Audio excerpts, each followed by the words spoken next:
যদিও এটা স্পোর্টস সেক্টরের না, তারপরেও যে ইদানিং একটা প্রবণতা দেখা যাচ্ছে যে স্থানীয় ক্ষেত্রেও অনলাইন ব্যাটিংটা অনেক বেশি পরিমাণে বেড়ে গেছে। এবং এবার আমি অনেকের থেকেই শুনতে পেয়েছি যে গ্রামেগঞ্জেও এটার পরিমাণটা বেড়েছে, যেটা আসলে আমাদের তরুণ প্রজন্মের জন্য একটা হুমকি স্বরূপ এবং একটা শঙ্কার বিষয়।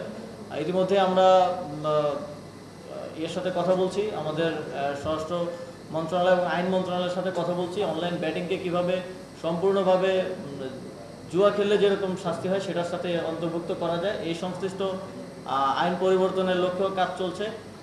এ ধরনের কার্যক্রমের ক্ষেত্রে একদম জিরো টলারেন্স নীতি আমরা গ্রহণ করব এবং এই ধরনের কার্যক্রমের সাথে যে ফাইন্যান্সিয়াল যে বিভিন্ন চ্যানেলে যে ফাইন্যান্সিয়াল লেনদেনগুলো হয় সেগুলোকেও খুব স্ট্রিক্টলি দেখা হবে এবং এই বিষয়ে যথাযথ শাস্তিযোগ্য ব্যবস্থা গ্রহণ করা হবে।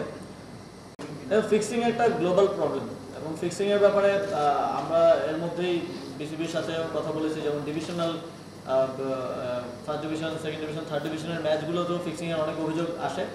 তো সেক্ষেত্রে পৃথিবীর বিভিন্ন দেশে কিন্তু টেকনোলজির মাধ্যমে এই ফিক্সিংটাকে অ্যাড্রেস করে থাকে। আমরাও সেটা নিয়ে কাজ করছি যাতে করে উন্নত টেকনোলজির মাধ্যমে ফিক্সিং সম্পূর্ণরূপে বন্ধ করা সম্ভব হয়।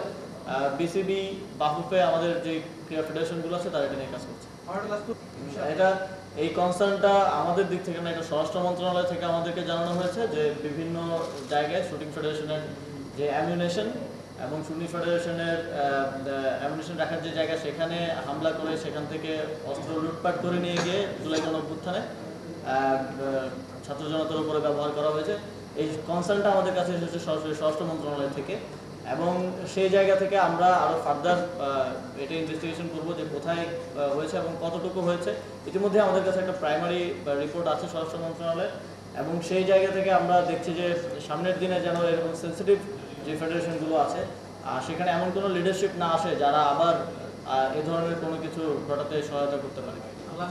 আমরা এটা এবার তারুণ্যের উৎসবের আয়োজনে করব এবং বাফুফে আমাদেরকে সর্বাত্মক সহযোগিতা করবে এবং আয়োজনটা আসলে বাফুফেরই ওই ক্যাপাসিটি এবং ইয়েটা আছে, বাফুফেই করবে।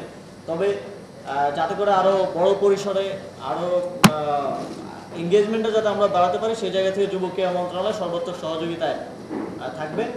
বাফুফে ডিজাইনটা করছে পুরো টুর্নামেন্টটা, আশা করি আমরা উইদিন 2 or 3 months আমরা নিয়ে আসতে পারবো।